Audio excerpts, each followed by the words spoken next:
কোনটা খাবা, ফুচকা না ঝালমুড়ি? ফুচকা, ঠিক আছে খাও। আম্মুকে টক দিয়ে দাও, এই যে টক দিয়ে আজকে আতিফা বানিয়ে দিবে আর আম্মু খাবো, তাই না? ঠিক আছে। আমি কিন্তু মিষ্টি টক খাই না, ঠিক আছে? এমনি টকটা দিয়ে দাও বানিয়ে, এরপর আমরা টক দিয়ে তারপর খাবো।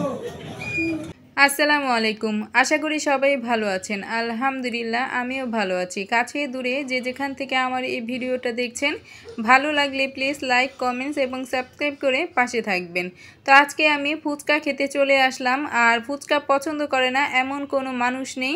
আমার কাছে কিন্তু খুবই ভালো লাগে। এই যে এটা হয়েছে আমাদের এলাকার মধ্যে, এই দোকানটা কিন্তু নতুন হয়েছে, 5-6 মাস হয়েছে এই দোকানটা। তো এই দোকান থেকে কিন্তু প্রায় সময় আমরা ফুচকা খাই। তো এই যে এই দোকান কিন্তু ভাই বোন চটপটি হাউস। তো এটা কিন্তু নতুন হয়েছে আমাদের এলাকার মধ্যে। তো এই দোকানে ফুচকা আর চটপটিগুলো খুবই মজার। তো আজকে খেতে চলে আসলাম আতিফা আর আমি। ফুচকা কিন্তু আতিফা খেতে চেয়েছে, আমারও কিন্তু ভালো লাগে খুব। কিন্তু হাতিরঝিল আমরা গিয়েছিলাম, ওইখানে কিন্তু অনেক কিছু খাওয়া হয়েছে।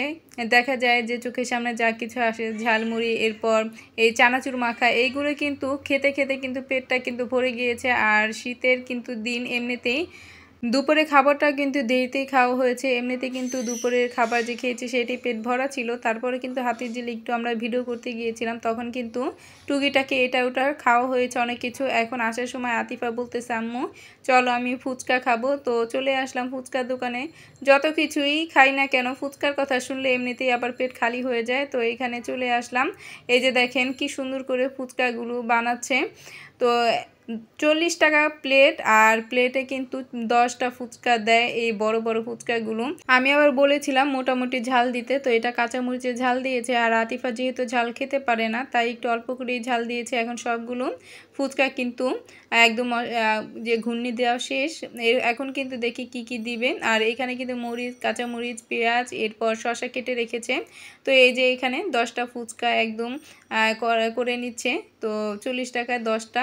তো একদম প্লেট কিন্তু ভরে গিয়েছে। দেখেন ফুচকাগুলো কিন্তু বেশ একটু বড় বড়ই ছিল।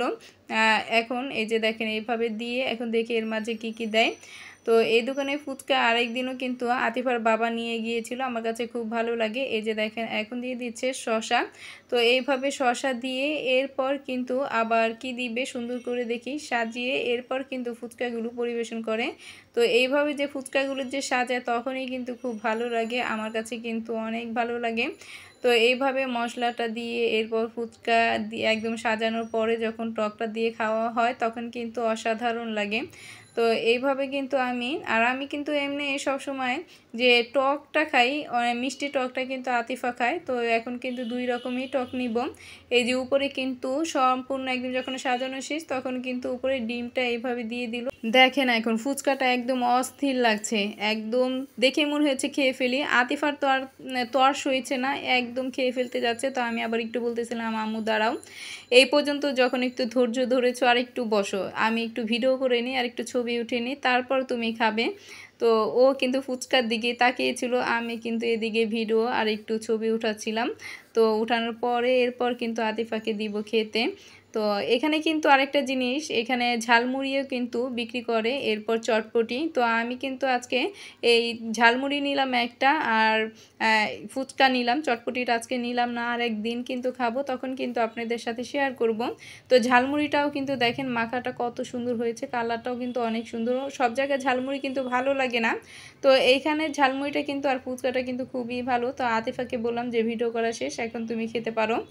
আর আতিফার জন্য কিন্তু মিষ্টি টক নিয়েছে, ও কিন্তু এমনি টক খেতে পারে না, আর মিষ্টি টকটা দিয়ে ও ফুচকাটা খুব ভালো করে খায়। তো আমি আবার বলতেছিলাম আতিফা তুমি আমাকে একটু টক দিয়ে এমনি কিন্তু একটা ফুচকা বানিয়ে দাও। তো এমনি টকটা দিয়ে এরপর আমাকে দিচ্ছে। তো ও আবার মিষ্টি টক দিয়ে খাবে, আর আমাকে এই যে টক দিয়ে দিচ্ছে। আমি কিন্তু আবার মিষ্টি টকটা তেমন একটা পছন্দ করি না, এমনি টক দিয়ে যখন চটপটি আর ফুচকা খাবো তখন টক দিয়ে কিন্তু খাবো। তাহলে কিন্তু মনে হয় যে না চটপটি কিংবা ফুচকা একটা খাওয়ার মতো হলো, যে না খেলাম। তো অনেকেই কিন্তু টকটা খেতে পারে না, এর জন্য কিন্তু তাদের জন্য মিষ্টি টক, তারা কিন্তু মিষ্টি টক দিয়েই খুব পছন্দ করে। তো আতিফার বাবাও কিন্তু ফুচকা খুব পছন্দ করে, সেটা মিষ্টি টক দিয়ে আতিফার মতো। আতিফা আর আতিফার বাবা কিন্তু সেম। তো অনেক মজা করে আতিফা খাচ্ছে, ওর কাছে অনেক ভালো লাগতেছে। তো আবার ঝালমুড়িটা কিন্তু আতিফার জন্যই নিয়েছি, কারণ হাতির ঝিল দেখা যায় আমরা এটা ওটা খেয়েছি। আতিফা কিন্তু এই যে ফুচকাটা অনেক মজা করে খেয়েছে, খেয়ে কিন্তু আবার এই যে ঝালমুড়িটা খাচ্ছে। তো ওর কাছে কিন্তু ঝালমুড়িটা অনেক ভালো লেগেছে, একটু ঝাল হয়েছিল কারণ কাঁচামরিচ দিয়েছিল, তারপরেও কিন্তু ও অনেক মজা করে খাচ্ছে। তো আমাদের এলাকার মধ্যে কিন্তু কয়েকটা দোকান হয়েছে এই চটপটি আর ফুচকার, কিন্তু এই দোকান থেকে দেখা যায় আমার কাছে খুব ভালো লেগেছে খেয়ে। তো এই দোকান থেকে প্রায় সময় এই ফুচকাটা খাই আর চটপটি খাই আরেক দোকান থেকে। তো চটপটিটা আরেক দোকানে, সেটা আমি শেয়ার করব, সেটা কিন্তু অনেক আগে পুরনো দোকান। তো এই দোকানে কিন্তু ফুচকাটা খুবই ভালো। আশেপাশে যদি কেউ থেকে থাকেন অবশ্যই উলন বাজার এই দোকানটা, অবশ্যই চটপটি ফুচকাটা খেয়ে দেখবেন। আজকে এ পর্যন্তই, দেখা হবে অন্য কোনো ভিডিওতে। সবাই 5 ওয়াক্ত নামাজ পড়বেন, ভালো থাকবেন। আল্লাহ হাফেজ।